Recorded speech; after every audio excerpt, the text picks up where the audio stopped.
What's going on, YouTube? As promised, I'm throwing together a nice warm-up slash conditioning exercise vid. This is for legs, people recovering from knee injuries, things that help you develop, your quadriceps and strengthen your knee joints. I'm gonna go through slow motion, etc. Disregard the 3 projects that I had that I've been working on for the majority of the day and the evening.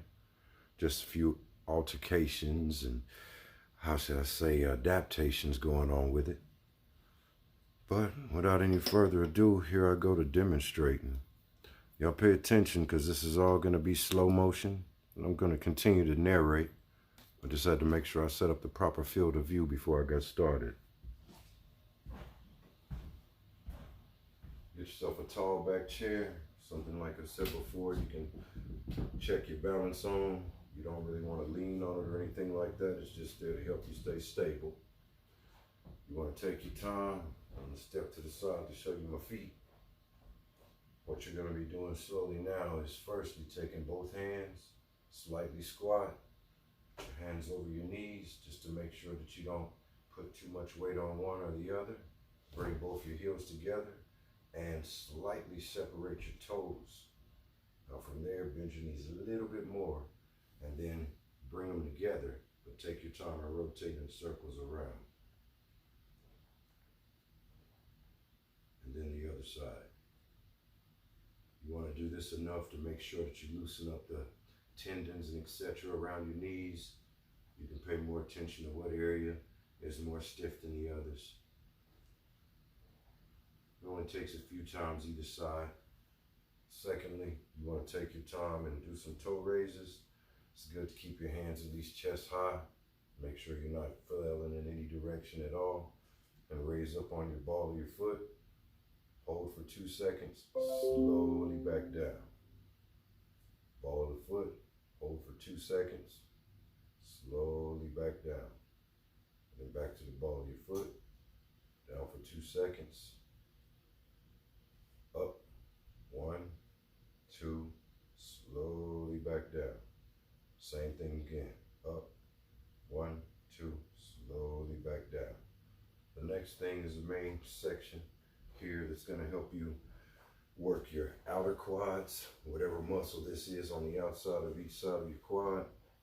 And that is by placing your hands here just to check your balance. Shift your weight on your right leg. For me, that's to this side. Take your left leg, firstly, raise up on the balls of your feet just enough. And then take your left leg straight out to the side slowly. Maybe a 45-degree angle. If you're a bit better, bring it up to almost waist high. Hold it, count to 3. Let it down slowly. Switch sides. You want to flow with this. Bring it up 45.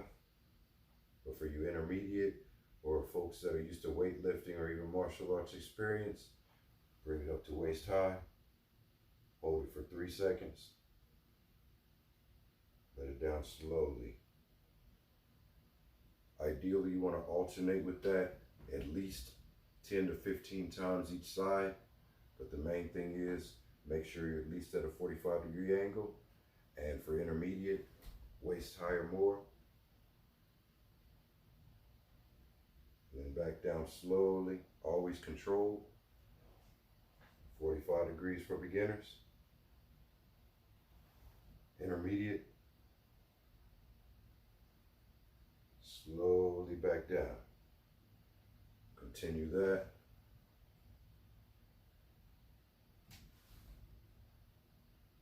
And it also helps, you start off on the ball of your foot, but you also pivot your heel in the direction of the heel of the foot that you're lifting at 45 degrees. So even if it's only 45 degrees here, pivot that heel slightly for stabilization on the leg you're standing on. Looks a bit like this. You're here and here. And then when you switch, you're basically shifting weight on this leg, and you lift this one up at 45, and you just slightly pivot that heel in towards the direction of the heel of the other foot. Now with that, you do those at least 10, 15 times either side. The next thing you want to do is go back to what I was showing before on a kicking video. You want to bring your knee at least up to the plane of where your hands are supported on the chair to here. And then you want to do the pivot at least 45 degrees in the direction that you're extending your leg. As you extend it out, so your knees here, start extending this heel in that direction and pivot. Checking your balance here at all times to make sure you don't wobble or shake. You pivot and extend it out, and you want to hold it there for at least 3 seconds. Bring it back in tight with the knee first. As you center it in, align with your body, that's when the foot on the ground goes back straight. Then you let it back down just as gently as you picked it up. Same thing with the other side. Start off here. Bring the knee up right there in between your hands, so you're checking your balance and you're making sure that you're gauging the distance correctly. And then you pivot your heel that you're standing on in that direction and extend the foot straight out in that direction. And you want to hold that for at least 3 seconds. If done right, you're warming up your muscles, you're stretching at the same time, and you're working and burning calories, building up that outer thigh muscle. So to do that at least 10 to 15 times after the initial warm-up that I showed you, will make sure that A, you start drinking your nice sweat, putting in some work, and it'll strengthen your knee joints so they'll be more stable if you move laterally. The initial exercise here was helping you to make sure that if you had any problems with your knees, you know what areas are sensitive, what to be careful with. It also gets blood circulation and flow that prevents swelling or an injury from an unexpected movement. But doing those things in combination and holding those directions for at least 3 to 5 seconds out at 45 degrees or waist high, make sure that one, you're building up not just the outer thigh, but your lower abs on the sides here.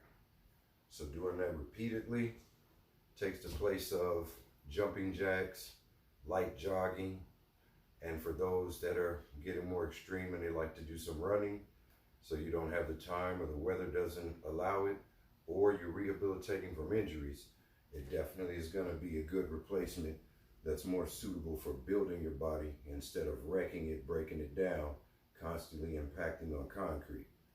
Concrete and asphalt, it's nice to look at when you're jogging, but due to the fact that it sends shock back up into your body, any injury you have is going to be inflamed and irritated from it. So take it from me. If you got really good running shoes with great soles, no problem. If you've got perfect form and you've been running track or jogging and doing distance running most of your life, not much of a problem. But if you're just a person that's trying to get in shape and you want to make sure that you take every advantage that you possibly can to get in shape, you want to prevent going through that and possibly having sciatica, arthritis, and etc. later. So again, start here. You want to make sure that you lift the knee, pivot the heel in the direction that you're extending that knee out on. And if it's the left knee, you're going out to the left. So it also helps if you turn your head and maintaining your balance. Then you don't need the chair and your hands can be chest high, but preferably head high or even higher. And the reason why is because once you extend out, you just want to make sure that you hold that position 3 to 5 seconds. Then bring her back in tight, set her down, next side.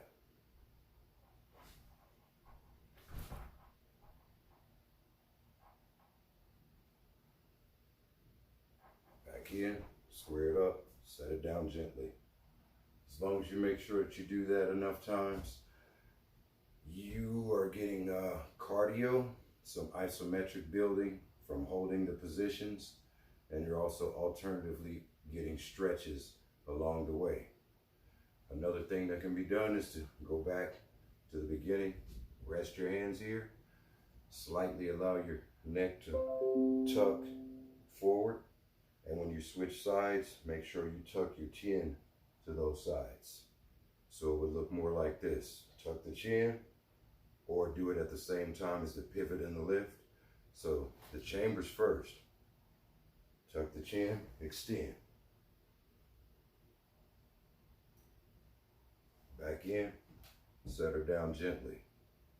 Change sides, bring the knee up. And if you're pressing a little bit, no problem. Your balance will improve. Eventually you'll get to the point where you won't need the chair at all. It's just good to have it there as a checker and to make sure at the very least you're keeping your back as straight as possible. And then you extend out.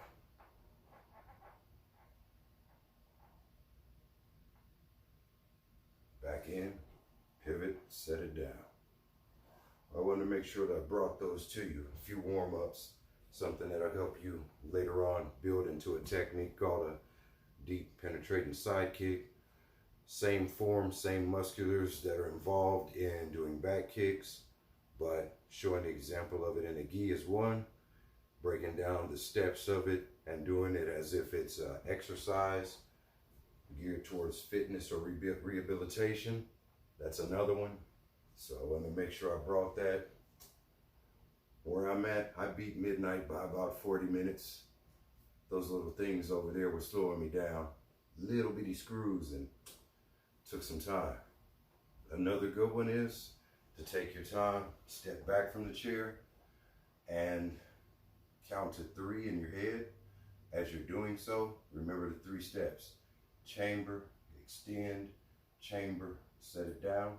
So 1, 2, 3 is chamber, extend, chamber, set it down. Chamber, extend, chamber, set it down. Each time, make sure that your heel from the arcing over and past the chair, you're not allowing your foot to graze or touch it at all.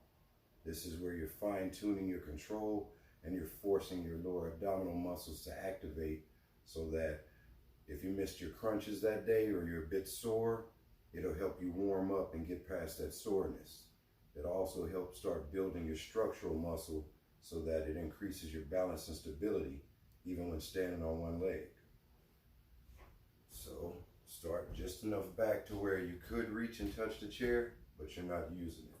You're just making sure that you got plenty of room when you bring your knee forward for it not to touch the chair and give you room to clear it. You alternate legs, keeping track of the 3 count in your head. 1, 2, 3. Set it down. You want to repeat that as many times as you're comfortable. Don't do it with any amount of speed. You want to do it all with control, making sure that the entire time that you're doing these exercises, slowly breathing in your nose, filling up your lower abdomen down into your womb. Hold for about 2 seconds. Exhale it out from low, pressing inwards, and then up and out of the mouth.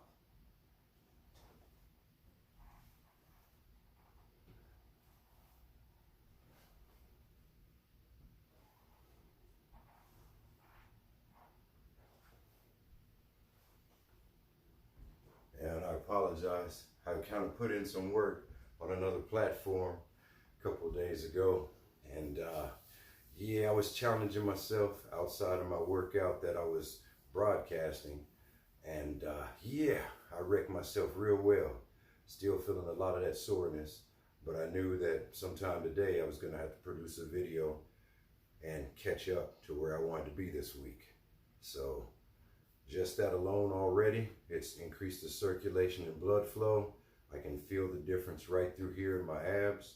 I know that if I continue to do that for minimum total, the 3 different ways that I showed you to do it, 20 minutes altogether, that's all it would take per day or every other day, you're going to start defining and cutting into your lower abs. And when you strengthen your lower abs, you also reinforce your lower back. So add that to planking, or add that to push-ups and the controlled breathing techniques that I've shared before, and you'll definitely see the benefits and start building the muscle from the bone out and maintaining your flexibility along the way. The control and the balance, those will build up because this exercise alone is focused on that. It's teaching you, 1, how to stand on one leg. So for the very beginners that are having trouble out of their knees and any type of motion is really, really destabilizing, what you want to do, is just place your hands on the chair. Make sure you're close enough that when you place your fingertips right between the pointer and I guess index finger, you want to make sure that you can rest them there comfortably. And if you have to, press down on that as you keep your back, neck, and head and everything up straight, and just bring one knee up as high as you can get it to hold it.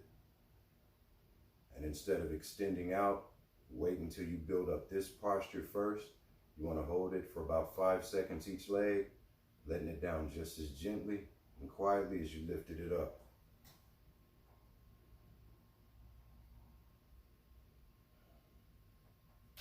Now, doing that alone is a little more range of motion than riding a bicycle, so cycling really doesn't compare to it until you've put in a few miles. And like I said, running, you're going to be absorbing a lot of shock unless you're running on some soft earth. Now, running on soft earth has its own complications, because if it's sand or loose dirt, then you're going to be kicking up a lot of it instead of really getting somewhere, like spinning your wheels.